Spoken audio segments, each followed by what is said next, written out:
Salutations à toutes et à tous, Steve, supporter of Marseille. J'espère que vous allez bien. Si tu es nouveau sur ma chaîne, l'ensemble de mes abonnés, moi-même te souhaitons la bienvenue. Comme tu as pu le voir dans le titre de la vidéo, je vais partager avec toi, te donner mon avis sur cet avant-match, sur cette 7e journée de Ligue 1 McDonald's.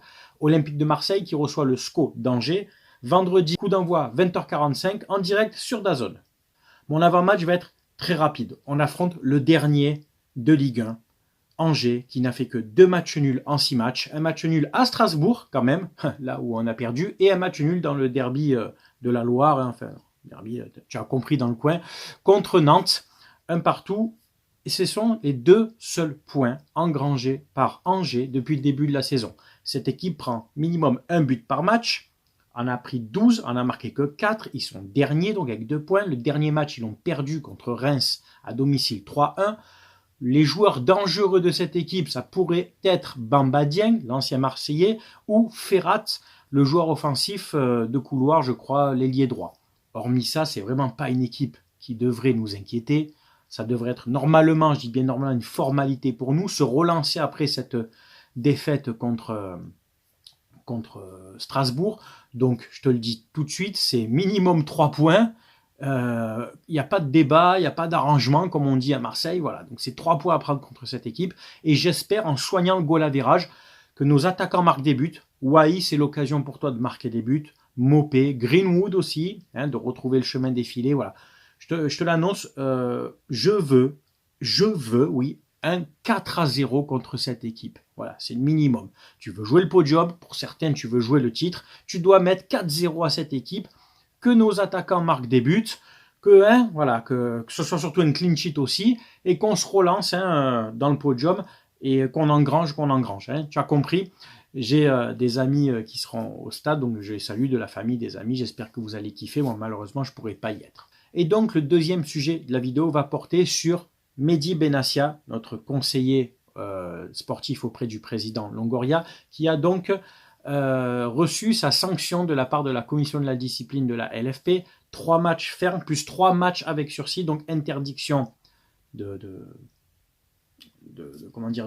staff, d'être au niveau du terrain, au niveau du couloir, du bureau des arbitres, etc. En fait, tu as compris, d'être sur le banc, tout ça. Bon, il peut être en tribune, chose qu'il a fait depuis le début de la saison, de se positionner en tribune avec Ravanelli, avec Longoria. Ça ne va pas changer grand-chose, je te le dis tout de suite, ça ne va pas changer grand-chose. Mais cette sanction est vraiment symbolique et révélatrice de la mentalité de la LFP envers l'Olympique de Marseille. 3 matchs plus 3 matchs, donc 6 matchs potentiels de suspension pour Mehdi Benassia. Pour au final, quand on analyse bien, qu'est-ce qu'il a dit de mal? Aucune insulte, aucun manque de respect. T'es pas juste dans ses décisions arbitrales quand c'est contre l'OM, et on l'a bien constaté contre Lyon, malgré qu'on a gagné. Mais voilà, qu'est-ce qu'il a dit? Il s'est plaint d'une situation arbitrale pendant un match. Qui ne l'a pas fait en Ligue 1? À l'époque, Feu Loulou Nicolin le faisait. Olas, j'en parle même pas. Le président Rivière de Nice, le président de Monaco. Par contre, c'est sûr qu'on n'a pas tous eu un président de la LFP comme Thiriez qui est venu se rapprocher de l'oreille du président du PSG, Nasser El Raifi, pour lui dire pardon pour ce mauvais arbitrage. On se rappelle de ça. Pardon pour ce mauvais arbitrage. Un président de la Ligue qui s'excuse auprès du président du PSG à l'époque, c'était 2012-2013, le plus gros rongeur du PSG à l'époque de la Ligue. Et on se rappelle bien qu'à ce moment-là, les décisions arbitrales allaient largement dans le sens du PSG. Et quand ça s'est manqué une seule fois, ou enfin, ça s'est, comme on dit, équilibré, le président de la Ligue est tout de suite venu s'excuser et faire ses plus grosses... voilà, tu m'as compris. Donc voilà, il y a 2 poids 2 mesures. Pour tous les haters, là, les Lyonnais, Parisiens, là, les mange-merde, là, qui disent que le président de la Ligue, en l'occurrence Vincent Labrune, ancien président de l'OM, nous couvre, ah ben on l'a vu. Ah ben là, on le voit. C'est vrai que depuis le début de la saison, les décisions arbitrales vont dans le sens de l'Olympique de Marseille. Tout est pour l'OM depuis le début de la saison, d'accord? On a un contrôle de la DNCG, tout ce que tu veux. Vincent Labrune a juste été président de l'Olympique de Marseille pendant 1 ou 2 saisons, pour de l'intérim, pour être là. Il avait une mission de vendre le club, d'épurer les comptes, etc. Enfin, tu vois, de vendre des joueurs, de faire rentrer de l'argent dans les caisses. Donc arrêtez de me dire, oui, mais c'est un ancien président de l'OM. Vous comprenez vraiment rien au ballon, pour certains. Et vous avez encore la preuve. Il est président de la Ligue et l'OM mange 6 matchs. Voilà, hein, donc il n'a pas été là, il ne nous a pas soutenus, il n'y a rien du tout de tout ça, d'accord? Donc j'espère que cette décision fera cas de jurisprudence et qu'à la prochaine déclaration d'un directeur sportif, d'un entraîneur, enfin d'un staff d'un club, quel qu'il soit, la décision sera proportionnelle. Voire pire, parce que là, il n'y a pas eu d'insulte, rien.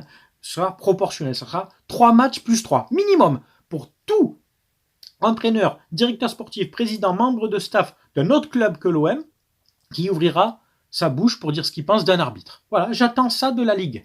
Voilà. Tu as mon avis sur cette situation qui est pour moi lamentable et honteuse. Hein. Il n'y a eu aucune insulte.